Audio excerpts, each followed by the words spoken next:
शामिल है जो पूरा हफ्ता अपने फेवरेट ड्रामा का इंतजार करते हैं, लेकिन एपिसोड देखने के बाद सिर्फ मायूसी होती है। 2025 पाकिस्तानी ड्रामा इंडस्ट्री के लिए एक ऐसा साल था जहां प्रोडक्शन क्वालिटी तो हॉलीवुड लेवल की थी, लेकिन कहानियां बिल्कुल खोखली।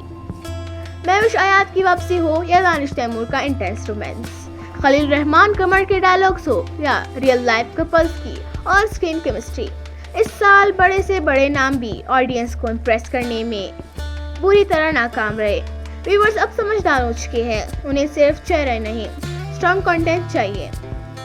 अस्सलाम वालेकुम, welcome to Mayor Dramas review. आज की वीडियो में हम बात करेंगे 10 पाकिस्तानी ड्रामास के 2025 दैट गॉट नेगेटिव रिव्यूज के बारे में। ये वो ड्रामे हैं जिन्होंने आइप तो बहुत क्रिएट की मगर व्यूअर्स के दिलों में जगह नहीं बना सके। लिस्ट में कौन कौन शामिल है, चलिए शुरू करते हैं। Let's begin. नंबर 1, डायन। सबसे पहले बात करते हैं उस ड्रामे की जिसने व्यूअर्स को शॉक कर दिया। डायन महविश आयात की टीवी पर वापसी का सबको इंतजार था।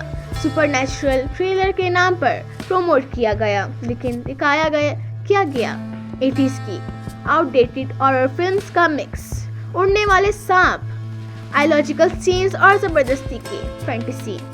लोगों ने सोशल मीडिया पर साफ लिखा कि क्रिएटिव फ्रीडम का मतलब ये नहीं कि आप कुछ भी दिखाए, और एंडिंग ने आल का रिवेंज ना लेना और अपनी मूव ऑन कर जाना व्यूअर्स के लिए किसी सदमे से कम नहीं था।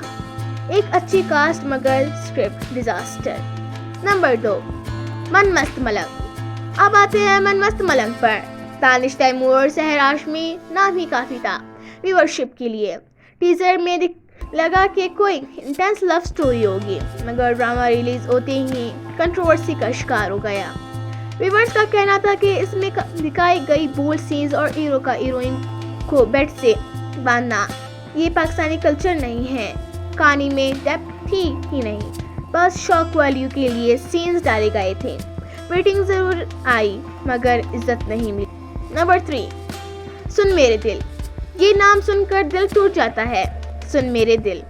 राइटर खलील रहमान कमर, डायरेक्टर असीफ हसन, कास्ट वहाज अली और माया अली। एक्सपेक्टेशन आसमान पर थी, लेकिन रिजल्ट 0। लोगों ने सर पकड़ लिए कि क्यों जैसे राइटर इतनी भी दुखी कहानी कैसे लिख सकता है। कैरेक्टर्स के बिहेवियर अननेचुरल था, पेसिंग स्लो थी और एक्टिंग ओवर ड्रामेटिक। ये ड्रामा 2025 का सबसे बड़ा डिसअपॉइंटमेंट साबित हुआ, क्योंकि यहाँ टैलेंट तो था मगर डायरेक्शन नहीं। नंबर 4, मैं मिंटू नहीं हूँ। एक और बड़ा प्रोजेक्ट और एक और बड़ी नाकामी। मैं मिंटू नहीं हूँ टाइटल से लगा कि शायद मिंटू के लेवल का कोई आर्ट दिखने को मिलेगा, मगर यहाँ तो 50 साल के टीचर और 21 साल की स्टूडेंट का इनअप्रोप्रिएट रोमांस दिखा दिया गया। व्यूअर्स ने स्टोरी को रिजेक्ट कर दिया। इतने बड़े सेट्स और अच्छी सिनेमेटोग्राफी का क्या फायदा जब कहानी ही व्यूअर्स को अनकंफर्टेबल महसूस करवाए। ये ड्रामा 2025 का wasted opportunity. Number 5, Amraz. Ayeza Khan, Feroze Khan और जाहिद अहमद। जब इतनी बड़ी कास्ट हो तो बंदा थ्रिल एक्सपेक्ट करता है, मगर अमराज ने साबित किया कि सिर्फ एक्टर्स ड्रामा इट नहीं करते। ड्रामा कभी रोमांस बनता है, कभी क्राइम थ्रिलर और कभी कुछ और। Too many cook spoil the broth वाली मिसाल यहाँ फिट बैठती है।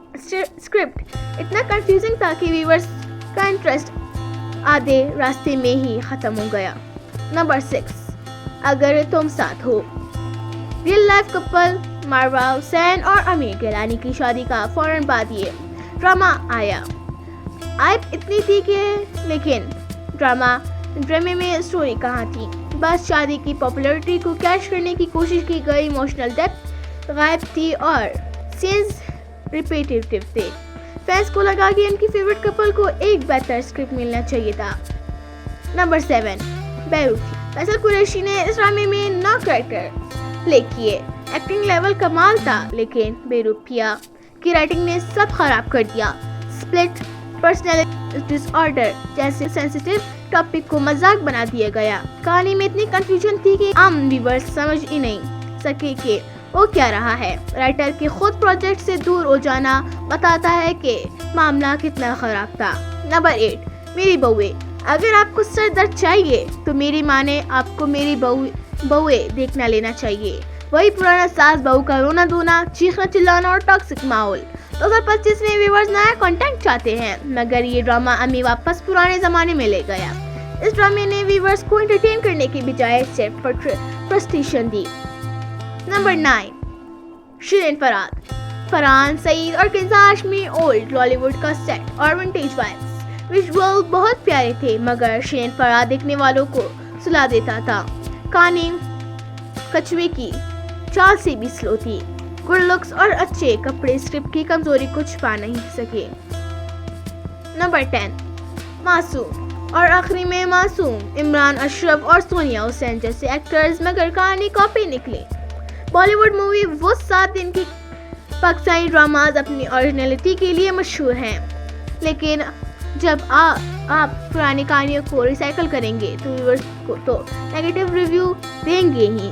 पावरफुल एक्टिंग थी, मगर स्क्रिप्ट ने जान नहीं थी। तो दोस्तों, ये थे 2025 के वो 10 ड्रामे जिन्होंने साबित किया कि सिर्फ स्टार पावर और मार्केटिंग से ड्रामा हिट नहीं होता। व्यूअर्स को कहानी चाहिए, लॉजिक चाहिए और इमोशन चाहिए। क्रिटिक्स और व्यूअर्स का ये नेगेटिव फीडबैक इंडस्ट्री के लिए ज़रूरी था, ताकि प्रोड्यूसर समझ सके कि ऑडियंस अब कुछ भी कबूल नहीं करेंगी। आपके ख्याल में इन सब में से सबसे बुरा ड्रामा कौन सा था, या कोई ऐसा ड्रामा जो हमने मिस कर दिया है, कमेंट में ज़रूर बताएं, ताकि उनके लिए हम अपनी अगली वीडियो तैयार करें। वीडियो पसंद आए तो लाइक करें और मेरा ड्रामाज रिव्यूज़ को सब्सक्राइब करना मत भूलिएगा। मिलते हैं अगली वीडियो में, तब तक के लिए अल्लाह हाफिज़।